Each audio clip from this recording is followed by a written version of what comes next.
este que es el último que traemos, donde vienen pues, más amigos narradores, Finis Compendium volumen 1, y que muy pronto también saldrá el volumen 2, donde vienen más narradores.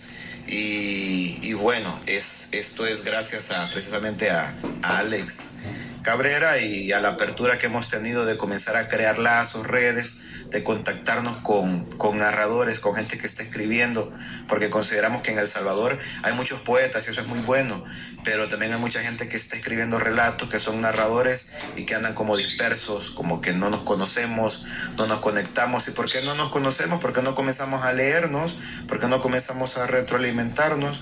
Y es así como a partir de un juego, a partir de un invento de amigos, porque te soy muy sincero, esto no tiene nada pretencioso, no tiene un fin lucrativo, sino como compartir literatura, sacar un ejemplar donde podamos leernos, y pues básicamente ese ha sido como el espíritu que ha traído la Triquinove Soar hasta el momento. Luis, el segundo panfleto no lo he leído, he leído el primero, donde en esta narrativa lúdica, por llamarla de alguna manera, a la que se refiere Ricardo, hay un cuzuco. En ese afán literario, en ese afán lúdico, en ese afán de trabajar la narrativa de una manera más compleja, el cuzuco no me pareció trabajado en tu narrativa como un animalito que inspirara algún tipo de simpatías. Realmente es un cuento muy fuerte. Rápidamente, ¿cómo pensar en el cuzuco, en el armadillo? En esta ocasión, ¿cómo creaste esa imagen y por qué ser fuerte con respecto al símbolo y trabajar tu narrativa en ese sentido? Buenos días. Buenos Soy días. Luis Contreras. Un gusto. Gracias por el espacio. Saludos a todos los que nos están escuchando, todas las personas que nos están escuchando. Vaya, en cuanto a... estamos hablando de historia natural, de verdad, el panfleto que ya mencionó Ricardo. Específicamente hablando de mi cuento que se llama La Madre de Todas las Cosas, que básicamente interviene como la figura de un cuzuquito, ¿verdad? Pensar en el cuzuco, tal vez no en el sentido como de, por así decirlo, de fauna a la que se tiene como que tener algún tipo de respeto dentro de la misma estructura del cuento, ¿verdad? También tiene que ver bastante el concepto de historia natural y cómo lo explica el licenciado Enrique Lunde dentro del concepto de historia natural, de verdad, que tiene que ver con como este lado salvaje de la fauna, que es violenta, que es de alguna manera u otra también incontrolable, pues, o sea, que también tiene un poco de sexualidad, por así decirlo, ¿verdad? Entonces, dentro de mi cuento, el cuzuco solamente es como un invitado especial que trata de ayudar a dar, trata de revelarle algo de alguna manera u otra a un poeta que es uno de los personajes como principales dentro de la narración, que al final termina como desmembrándose, ¿verdad? Y todo este tipo de cosas. Pero básicamente el cuzuco es eso, verlo como algo que detona un evento o una revelación dentro del cuento.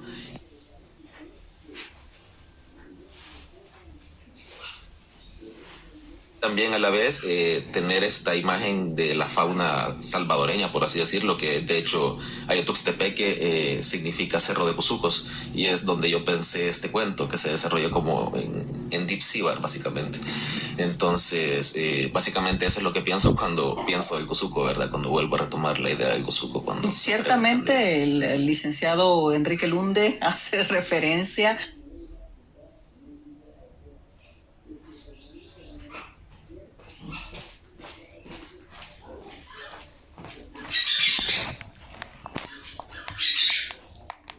a cómo los animales trabajan en sus narrativas de una manera mágica, de una manera mística, pero también todos las figuras de animales que ustedes plantean, no solo eres tú, Luis, tienen un significado muy fuerte dentro de la narrativa. ¿Qué otros cuentos, lo llamaré de esa manera, has trabajado dentro de la editorial, que no es editorial, y que en este juego de amigos que han terminado en una labor creativa muy trascendente a mi juicio en estos días, has avanzado?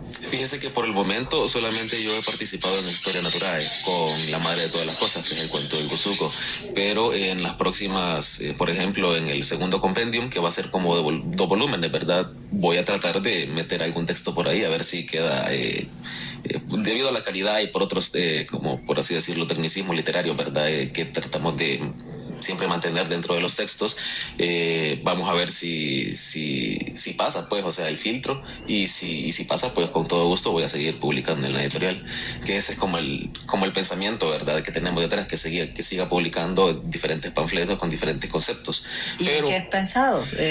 ¿Cuál sería la narrativa? Por el momento todavía no he pensado como en algo concreto, porque todo también depende del concepto que viene detrás de los panfletos, ¿verdad? Como le decíamos, Historia Natural tiene que ver con esto de la fauna salvaje, erótica, que está como, por ejemplo, dentro del cuento de Pedro con el pájaro bofe, que significa como, bueno, básicamente viene como a significar lo de que el tiempo es como un comal, ¿verdad? Que siempre todo se va a repetir, ¿verdad? Por así decirlo. Y también las luciérnagas de Alex Cabrera, que significan, como por así decirlo, como también como una revelación, pues, dentro del libro, dentro del texto, perdón, que es un poco más corto. De hecho, La Madre de Todas las Cosas se lleva más de la mitad del panfleto. Entonces también Triqui Novesoar a eso responde, a un tipo de literatura que es un poco breve y que se puede leer fácilmente, pero siempre poniéndole como atención, ¿verdad? Siendo un lector o una lectora cuidadosa. Y también Triqui Novesoar responde a esta literatura que tiene que ser, tal vez no gratuita, pero sí a un precio bien accesible, súper accesible, para el público y para la gente que quiera leer, ¿verdad? Triqui Novesoar, ¿por qué, Ricardo? Bueno, esa misma pregunta le hice a Alexander Cabrera y le digo, mire, ¿qué onda con esto? Es que no quisiera, me dice, no quería salir con un título fatalista, sino que Triqui Novesoar es algo que te despierta la duda, te hace preguntar qué rayos es eso, qué significa eso. Y bueno, un besoar es como un cálculo, ¿no? Un cálculo que en la Edad Media era una piedra, ¿no? Una piedra, que en la Edad Media, al expulsarla, la gente creía que tenía propiedades mágicas. Entonces le digo, ¿qué onda con el Triqui Novesoar? Bueno, el Triqui Novesoar es como una especie de cálculo, pero a partir de pelos, una bola de pelo que se forma en el estómago, ¿no? Y qué raro, le digo. Sí, le digo, es esa misma rareza de salirse del cuadro y de salirse de la norma lo que hace que ese nombre sea tan extraño y provocativo. Pero la misma literatura es provocación, ¿no? Y esa es una, creo que, de las virtudes de estos panfletos, que, como te decía, no hay un interés de lucro, la difusión es gratuita, es algo más íntimo, o sea, es algo que, bueno, de hecho, yo llegué a esto por Luis y por Pedro Romero Irula. Nos encontramos un día con Pedro Romero Irula, que le iba a prestar unos libros, y él me regaló el panfleto de Historia Naturae. Le digo, qué chivo, y mire, ¿por qué no sacamos otro panfleto con más gente? Invitemos a más gente que está escribiendo. Y bueno, así es como entré en contacto con Alexander Cabrera. Nos sentamos, estuvimos mucho tiempo planeándolo, y al final le digo, bueno, mira, voy a comenzar a hacer un contacto, voy a hacer una red ahí invitando a las personas que quieran participar, porque me parece que esto es algo, sí, subversivo, algo provocativo, pero es precisamente por eso, porque se sale de la manera en cómo leer la literatura, y pues es algo como entre amigos, ¿no? Una cuestión que surgió jugando, fregando, que pues se ha logrado concretar con un material que presenta una serie de relatos que tienen temáticas distintas, nuevos cauces que nos permiten ver un poco también qué se está escribiendo en El Salvador y cómo se está escribiendo. Había un fragmento de Ítalo Calvino que me permito leer, Luis, Ricardo, porque de ahí sacamos el hilo para continuar nuestra conversa hoy. Ítalo Calvino, la fascinación en estado puro por las primeras frases del primer capítulo de muchos libros se pierde rápidamente en el transcurso del relato. Es la promesa de un tiempo de lectura que se extiende ante nosotros y que puede incluir todos los desarrollos posibles. Me gustaría escribir un libro que considerara solo de incipis, es decir, que mantuviese en toda su duración la potencialidad del inicio, la expectativa aún sin objetivo definido. Pero, ¿cómo podría estar construido un libro así? ¿Son seguidores de Calvino ustedes al tratar de no concluir una narrativa, al tratar de engañarnos y pensar que estamos empezando, pero realmente nunca terminamos? Bueno, mira, Celia, esa idea de Calvino la retoma de una novela, sí, Una noche de invierno, un viajero, es correcto, de 1979. Entonces el chiste de esta novela es que la persona que relata la historia de alguien que compra una novela, compra un libro, comienza a leerlo y al llegar al segundo capítulo se da cuenta que es otra cosa. Y dice, hey, aquí este es un error de impresión, o sea, aquí se equivocaron, voy a ir y voy a pedir uno nuevo, ¿no? Pues que me lo cambien. Entonces va y se lo cambian y presenta la misma característica con otra historia, luego va y sucede lo mismo. Entonces al final es como un compendio de inicios de una novela hipotética, ¿no? Se trató de agrupar las historias así, se trataron de agrupar precisamente por ese juego de Borges, por ese juego borgiano, ¿no? De hecho, muchos de los participantes... plantearte de que suena a un Luis Borges que te habla de una novela que no existe y que buscas la novela y no la encuentras en ninguna parte. Exacto. Ese mismo juego como de espejos, es el que está impregnado todo el material. Y de hecho algunos de los participantes, que me gustaría mencionarlos, algunos de los participantes me decían, hey, pero es que ahí habla de que mi relato forma parte de algo mucho más grande. No, si es parte del juego borgiano, le digo. Sí, porque es que me hizo un cuento, no es una novela. Sí, o sea, pero es parte parte de la joda, del chiste de eso. Ah, ok, me dicen. Entonces, por lo menos en el primer panfleto, Historia Naturae, aparece Alexander Cabrera, Luis Contreras, que nos acompaña acá, y Pedro Romero Irula, a quien le mandamos un saludo, un abrazo. Y en este participan Alexander Cabrera, Heldin López, también una narradora que pues hay que ponerle bastante atención. Bueno, aparecen en este segundo panfleto 5 narradoras y 5 narradores. Y andamos buscando también más narradoras, ¿verdad?, para incluirlas. Geraldina forma parte de una iniciativa que está en este momento en la Universidad de El Salvador, también le mandamos un saludo. Geraldina, Palabra de la Nueva Mujer, parte de esa iniciativa que se está gestando por parte de estudiantes del Departamento de Letras de la UES, encargada de promover solo literatura hecha por mujeres. Jorge Mercado, que también ha sido publicado por la editorial Los Impisto, igual con Felipe A. García, ha sido publicado por Los Impisto, pero también está Andrés Rentería Mesa, quien acaba de publicar una novela y quien se le manda un gran saludo también, ha sido publicado por Índole Editores, al igual que Janet Cruz, al igual que Nancy Gutiérrez, una gran amiga, docente, Katy Álvarez, ¿verdad?, y mi persona, que estamos incluidos en este primer volumen y bueno, ya cuando salga el volumen 2 esperamos que también nos des la oportunidad de venir a platicar de esto. Entonces esa es la idea básicamente, ¿no? La idea de buscar, de reunir una serie de narradores y narradoras y unirlos bajo un concepto que se salga de la norma, que se salga del cuadro, que permita hacer otro tipo de lecturas. Obviamente esto tiene muy poca formalidad. De hecho, un panfleto es un folletín o un opúsculo de carácter agresivo. Probablemente lo agresivo lo tengan las historias, ¿no? Que también vemos que acá hay muchos relatos, que muchos temas son superados. Por ejemplo, la típica historia realista. Aquí hay historias sí realistas, hay historias con mucha violencia, pero también hay historias de miedo, hay historias de muerte. De hecho, todos los relatos tratan de esa misma temática, de la muerte abordada desde distintas perspectivas. Luis, hablabas del manejo erótico, no solo de la magia de los personajes, sino también de la narrativa misma. En este juego borgiano, como lo estamos llamando, al que ustedes se han metido, en el que están incursionando, ¿cómo se trabaja Borges como línea presente en las narrativas y en el esfuerzo de ustedes?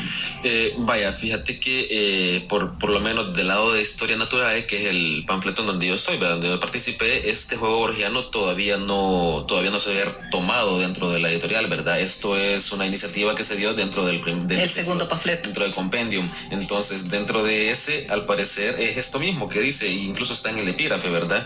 Que es como este juego, como incluso esta frenesí de tomar, o sea, como crear libros que no existen, y para, incluso como dijo Ricardo, ¿verdad? Que algunos de las autoras o autores del compendium, del primer volumen, estaban como que preguntándose por qué, ¿verdad? O sea, ¿por qué esta introducción que dice que mi cuento al parecer es un inicio de una novela?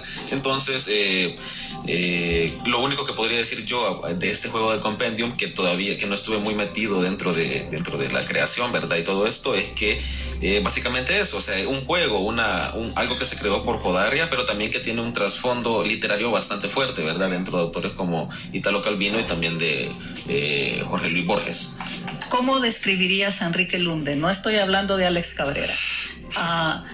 Descríbelo.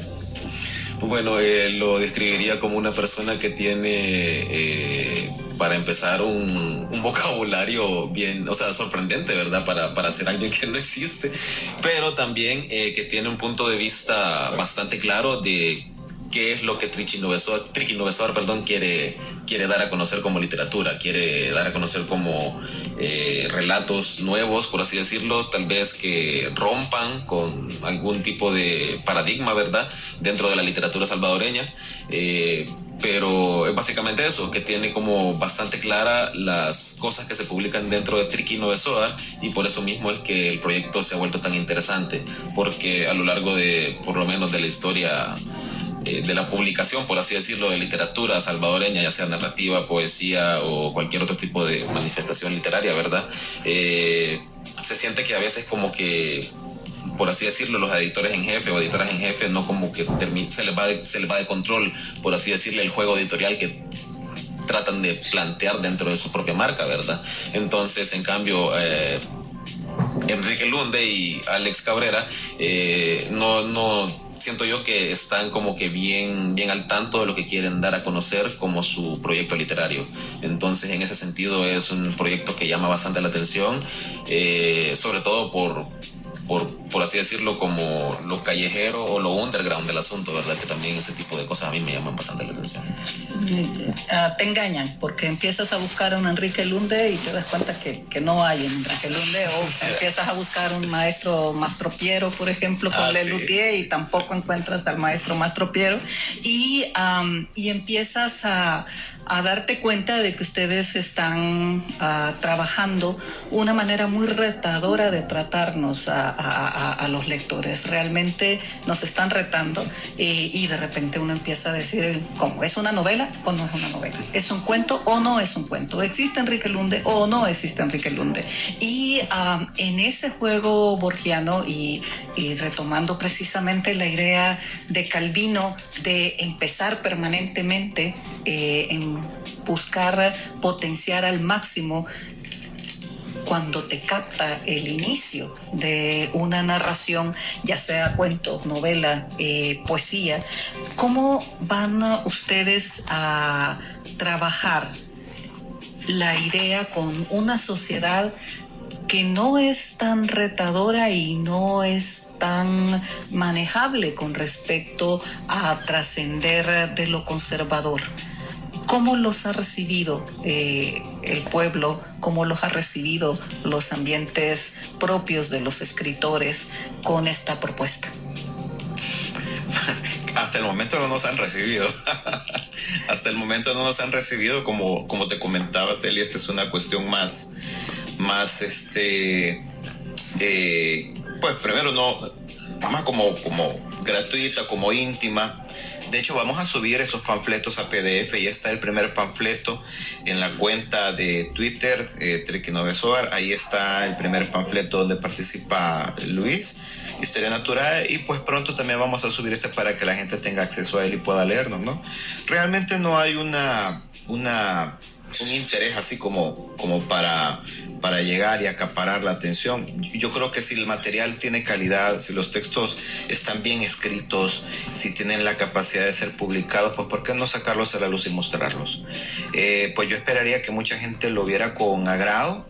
Realmente esto no es una competencia, realmente el arte no considero que sea una competencia, y que la gente pues tenga la oportunidad de leer algo, de sentirse bien, de sentirse identificada, incluso con las temáticas que se abordan. Hay historias de miedo, hay historias de violencia, hay historias con cierto toque nostálgico, algunas historias disparatadas pero emocionantes. Entonces yo creo que al final, si los textos tienen la calidad suficiente para ser publicados, para ser leídos, pues ¿por qué no hacerlo? Así que esa es la intención en este caso. Luis, dentro de eso que vos decís, esa idea, Triquinovesoar tiene un decálogo. Dentro de sus documentos, por así decirlo, oficiales, o tal vez no oficiales. Fundacionales, ok. Entonces voy a leer dos. El tercero que dice, y dentro de eso que dice Ricardo, ¿verdad? Que queremos dar de alguna manera u otra a conocer y a publicar los PDF de manera gratuita. Entonces, el tercero del decálogo dice, el ego es una ilusión occidental. El autor de toda obra literaria es el tiempo, con T mayúscula. ¿Se imaginaron los sacerdotes maya quiché que su libro sagrado sería leído exclusivamente por estudiantes de secundaria? ¿Quién escribió el Quijote? ¿Cervantes o Pierre Menard? ¿A quién le importan realmente estas cosas, aparte de los historiadores, antropólogos y filólogos que sobre algo deben escribir sus tesis y artículos? Por otro lado está el cuarto, que también tiene que ver con esto, por así decirlo, de los derechos de autor, y que dice, los derechos de autor son una ilusión capitalista. Toda obra literaria debe estar totalmente disponible todo el tiempo, para todas las personas, a través de medios tanto físicos como virtuales, gratis o a precios mínimos. Las ediciones de lujo son posibles para satisfacer a los fetichistas y a los usuarios de redes sociales que deseen tomarles foto al lado de una taza de café. Ver el tercer numeral del decálogo. El segundo, me gustaría plantear un fragmento del segundo. No hay nada nuevo bajo el sol, dice el Eclesiastés. La única escritura posible se realiza desde los hombres de gigantes o desde los enanos que estuvieron subidos también a esos hombros.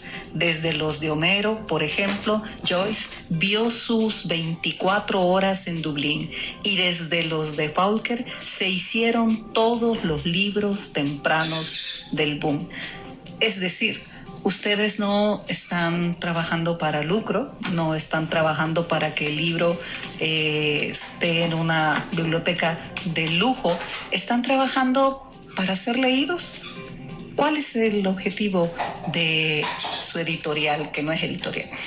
De hecho, también hay otro punto, por así decirlo, del decálogo, que es el noveno, que dice, en literatura la popularidad y la calidad son términos mutuamente excluyentes, excepto en ciertos casos, Belvigracia, 100 años de soledad o El nombre de la rosa, digamos. Por lo general se debe aspirar a la oscuridad, al olvido. Si las futuras generaciones no dejan caer tus textos el mérito será de ellas, no tuyo. Ver el tercer numeral del decálogo. Vámonos al tercer numeral del decálogo. Okay. Que es el que ya leí, que forma parte de lo del ego, que es una ilusión occidental. El ego es una ilusión occidental, y lo has leído y has planteado. ¿A quién le importan realmente estas cosas? Aparte de los historiadores, antropólogos y filólogos que sobre algo deben de escribir sus tesis y artículos. Y el décimo, la mejor literatura del siglo XX fue escrita por Jorge Luis Borges, Ursula K. Le Guin, Franz Kafka y Annie Carson. Para el siglo XXI aún hay plazas disponibles. ¿Están ustedes buscando plaza para este siglo? Bueno, yo creo que uno no escribe para este tiempo. ¿Quién iba a pensar que, con Josefina Peñate y Hernández, por ejemplo, ¿no? Ella escribió la mayoría de sus libros se perdieron, solo tenemos uno, y pues es la fundadora de la cuentística feminista, por decirlo así, en El Salvador y en Latinoamérica. Entonces, yo creo que uno al final no está escribiendo para su tiempo, está escribiendo para la historia, para el tiempo. Y creo que si es algo que vale la pena, que es calidad, que puede leerse, ¿por qué no divulgarlo? Entonces, realmente no sabemos dónde va a terminar la obra. Bueno, por esta otra gran escritora, Lucía Berlín, ¿no? Murió sin ningún éxito, sin ninguna fama, y fue hasta muchos años después que la comenzaron a leer, y cuando uno lee a Lucía Berlín se queda totalmente impactado por la calidad de sus escritos. Entonces, yo creo que eso es trabajo del escritor. Y creo que el escritor debe centrarse en entregar la mejor versión de su trabajo, en dejar su alma, en ser sincero consigo mismo, dejar esas pretensiones y realmente escribir lo que tenga que escribir, y las editoriales ya van a hacer lo que van a hacer, ¿no? Esto, como te digo, es una iniciativa, bueno, o sea, esto ni siquiera estamos registrados ni nada. Prácticamente es una fotocopia realizada de manera artesanal, obviamente con trabajo intelectual atrás de esto, pero que simplemente pretende ser divulgada.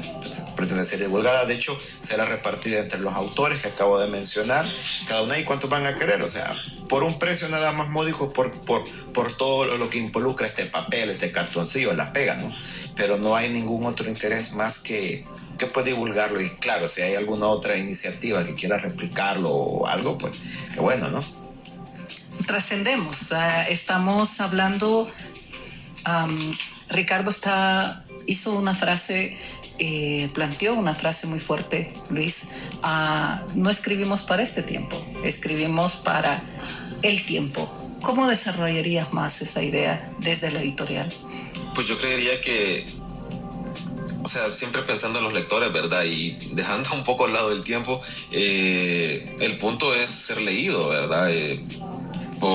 Tal vez a veces por las personas que vos querés que te lean, a veces por personas que ni siquiera vas a conocer, pero el punto es, sin importar cuál sea este tiempo, ser leído. Creo que a eso se refiere Ricardo. Entonces, en ese sentido, creería yo que desde mi punto de vista como, pues, narrador, por así decirlo, yo sí escribo dentro de esa, como por así decirlo, idea, pero también escribo para la gente que está ahorita, para la gente y no con el afán de que me den retroalimentación ni nada por el estilo. O sea, la gente puede leerme y pasar de esas cosas y no comentarme nada, y eso está muy bien, y eso lo voy a respetar, y no es como que me moleste o algo por el estilo, pero sí quisiera que la gente, o sea, que la gente, por así decirlo, tenga dentro de su imaginario, pues, literario, por así decirlo, como cierto tipo de registros, pues, de autores o autoras que no necesariamente tienen que ser yo, ¿verdad? O incluso de la actriz Nove Soar, pero que sí se ocupe la gente, o que vea la gente, que reconozca la gente que dentro de El Salvador siempre hay y siempre ha habido gente que escribe y que tiene una buena calidad, y que va a luchar por de alguna manera u otra darse a conocer, ¿verdad? Sin que caiga esto en algún tipo de juego del ego, de ser posible, o de la fama. Entonces, básicamente eso. Y nada más. Hay en el futuro que ustedes han descrito, hablan de 2 panfletos más, hablan de poner en PDF los libros, las producciones, para quien quiera leerlos, acceda a ellos. Sin embargo, de repente se nos ocurre qué pasaría con un José Luis Borges, con un Italo Calvino, con estos gigantes, Humberto Eco, ustedes hacen referencia, En nombre de la rosa. Si hubieran tenido acceso a este mundo enorme de comunicación virtual, electrónica, de poder hablar con alguien que está al otro lado del mundo a través de una comunicación en Internet, y tener Twitter y Facebook y otras alternativas, ¿se imaginan ustedes un Borges trabajando con Facebook, o bueno, Humberto Eco dijo que el Facebook, y no conocía Twitter todavía, era darle voz a una legión de idiotas, pero en ese marco, ¿cómo aprovechan precisamente esta disponibilidad tan abierta a la comunicación para bien o para mal, pero que ya está entre nosotros? ¿Y cómo lo colocarían en los autores que ustedes admiran y toman como referencia si hubieran tenido acceso a esta manera virtual de comunicarse de la que ellos probablemente ni siquiera imaginaban? Bueno, creo que es una labor de promoción, ¿no? Lo que nos dan estas redes sociales, lo que nos da la radio, esta entrevista que nos has invitado, es precisamente la oportunidad de divulgar, la oportunidad de difundir. Como ya mencionabas, tenemos la intención, bueno, ya tenemos los textos del volumen 2, nos hemos concentrado por ahí en tratar de sacar el volumen 1 y pues hacer la invitación, ¿no? También si hay personas que escriben relato, que creo en narrativa, pues yo me he dado la tarea de andar mandando mensajes, de andar mandando solicitudes por redes sociales, precisamente con la intención de conocerlos, ¿no? De leerles. Yo creo que la poesía, insisto, está muy bien representada en El Salvador, pero pues también hay muchas cosas que se están escribiendo y son cosas interesantes, son cosas que están hablando también de nuestro tiempo, reflejo de la sociedad que tenemos y precisamente eso es lo que vale la pena. Si está bien hecho, si está bien escrito, vale la pena pues divulgarlo, compartirlo. Esa es la idea, ¿no? Crear como una red también, así como hay muchas personas que se leen, muchos amigos, enormes amigos poetas que se leen, que se conocen, que se encuentran, pues también de alguna manera la gente que está escribiendo relato, que está escribiendo narrativa, compartir sus lecturas, compartir, recomendar sus libros, poder conocerlos a través no solamente personalmente, sino a través de sus textos y poder decir, mira, me gustó mucho tu texto, cuáles son tus influencias y poder de alguna manera armar una red de personas que estén haciendo esto. Yo creo que es la primera labor de todo escritor es tratar de concentrarse en escribir bien, en escribir de calidad y pues lo demás viene por añadidura, ya lo demás es trabajo editorial. No podría decirte que viene ahorita en la Triqui porque no se encuentra acá Alex Cabrera con nosotros. Ya llegará el momento en que él diga qué. Pero te sí dirá que está pensando en cómo empezar, sí. No esperes cómo terminar. Sí, exacto. Y como esto ha sido espontáneo, Celia, todo esto ha sido espontáneo, el haber conocido a Luis surgió de una manera espontánea precisamente de eso, de conocer a otra persona que también escribe, que también tiene estas intenciones literarias, artísticas, que hace falta mucho en el país, definitivamente, que hace falta mucho en El Salvador, tener estas iniciativas educativas, culturales, artísticas, y pues también gracias a ti por el espacio que nos has dado, porque también es parte de esto.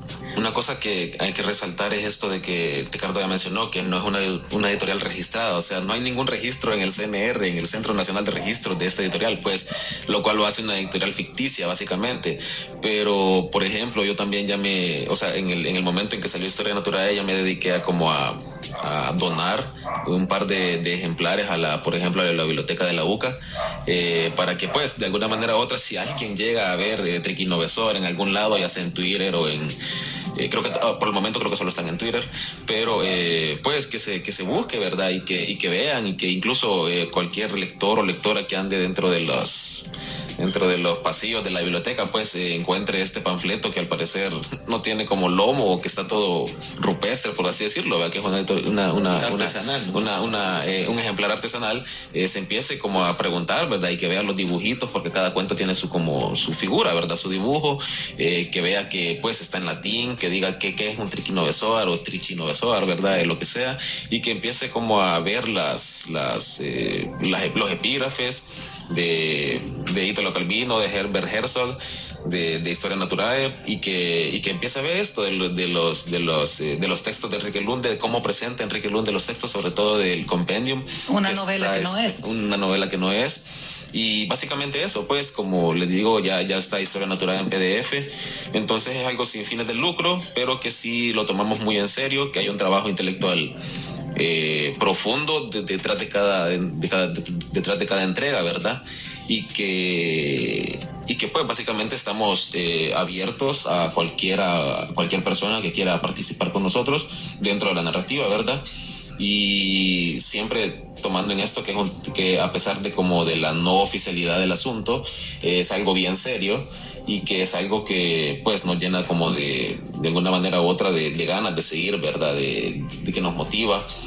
Por lo menos yo como colaborador, ¿verdad? Ya que Alex Cabrera es como el editor en jefe, por así decirlo, a seguir publicando o a seguir viendo qué tipo de material se lanza, para seguir como rompiendo de alguna manera u otra lo que ya se mantiene, ¿verdad?